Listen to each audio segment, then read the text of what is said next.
Muito bem, então se o direito de propriedade é algo mais amplo, mais extenso, do qual é possível se destacar pelo princípio do desmembramento outros direitos, vou destacar aqui os dois principais, que são os direitos de usufruto e de uso, tá?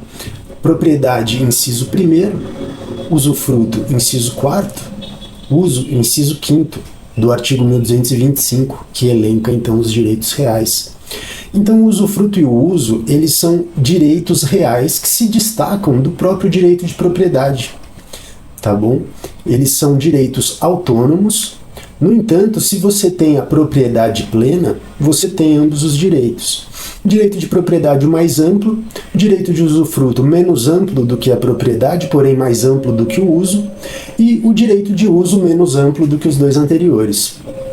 Ao especificar, então, o direito de propriedade, o artigo 1228 do Código Civil ele prevê ali as faculdades de usar, fruir e dispor da coisa, bem como o direito de reivindicar, como nós já vimos anteriormente. Com relação à fruição, a gente tem uma disposição no artigo 1232 que vai estabelecer que os frutos e os demais produtos da coisa pertencem, ainda quando separados, ao seu proprietário, salvo quando, por preceito jurídico especial ou disposição das partes, vierem a pertencer a outrem, tá? Exatamente essa capacidade de perceber os frutos e produtos da coisa em que consiste a fruição, tá bom? Então, se você tem o direito de uso, você não tem essa prerrogativa de perceber esses frutos e demais produtos da coisa. Já o usufruto, que é previsto no artigo 1392, ele vai dizer ali que, salvo disposição em contrário, o usufruto estende-se aos acessórios da coisa e seus acrescidos. Tá bom? O usufrutuário teria, então, conforme o 1394, um direito de posse, de uso, administração e percepção dos frutos, tá? Além da utilização da coisa em si. O usufrutuário, conforme o 1399, ele pode usufruir em pessoa ou mediante arrendamento, aquela edificação, né, o prédio, mas não pode mudar-lhe a destinação econômica sem uma expressa autorização do proprietário.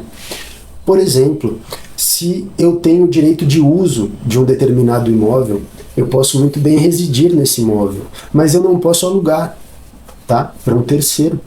Se eu tenho direito de usufruto, eu posso tanto residir quanto alugar para um terceiro, desde que eu não altere a destinação.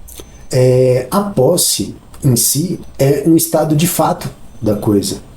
Eu posso eventualmente ser proprietário de um imóvel, mas não estar utilizando, não estar em posse dele sem pagar contas relativas ao imóvel.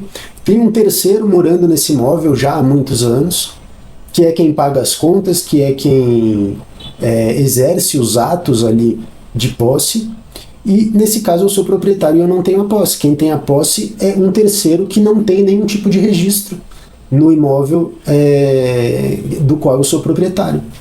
Tá? Então a posse ela é um estado de fato, enquanto a propriedade é um estado de direito. A propriedade depende de um requisito formal, tá? Diferente da posse, que não depende desse requisito formal. O artigo 1196, então, define como possuidor todo aquele que tem de fato o exercício, pleno ou não, de algum dos poderes inerentes à propriedade. Havendo um possuidor diferente, então, do proprietário, a posse ela se subdivide entre esses conforme o artigo 1197. Caso em que a pessoa que tem a coisa em seu poder, seja temporariamente ali em virtude de um direito pessoal ou em virtude de um direito real, detém a posse direta, enquanto o proprietário mantém a posse indireta. Então, se eu sou proprietário de um imóvel e concedo o usufruto a uma pessoa, essa pessoa vai ter a posse direta do imóvel, enquanto eu, como proprietário, mantenho a posse indireta.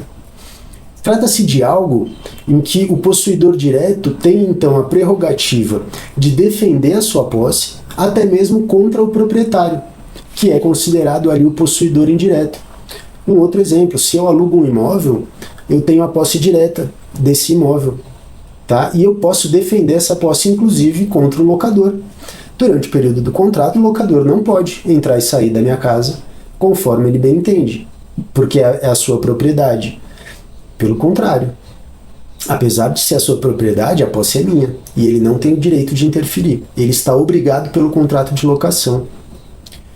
É necessário, no entanto, que se faça uma diferenciação aqui entre o possuidor e o mero detentor, tá? O que nos auxilia aqui é o artigo 1198, que vai nos dizer que considera-se detentor aquele que se encontra em relação de dependência com aquele que de fato detém o direito, conservando a posse em nome desse e em cumprimento de ordens ou instruções suas, tá bom? Então ele é o detentor. Uma das diferenciações que nós podemos fazer aqui entre o possuidor e o detentor é o exemplo do locatário e do caseiro, tá? Vamos supor que eu tenha uma casa em um sítio, por exemplo, e eu alugue essa casa. A pessoa que locar essa casa, que alugar essa casa, será possuidor, tá? Agora, vamos supor que eu não queira alocar essa casa, tá? Mas eu não quero que ela fique vazia, então eu contrato um caseiro para cuidar dessa casa. Esse caseiro, ele não tem a posse, ele tem a detenção, tá bom? Então, ele está ali na minha propriedade, enfim, e tomando conta por mim, obedecendo às minhas ordens, tá? Ele não pode impedir que eu entre e saia a hora que eu quiser, tá bom? É lógico que ali, se ele tiver uma edícula, uma casinha dele, ou um quarto que seja, esse local ali em que ele está tem que ser preservado ali por uma questão de privacidade e intimidade, mas não é uma relação de posse, tá? Em um aspecto geral, ele é mero detentor ali da minha chácara, né, da casa de campo, enfim, seja lá o que for, e ele está ali em uma relação de dependência para comigo, que de fato detém o direito.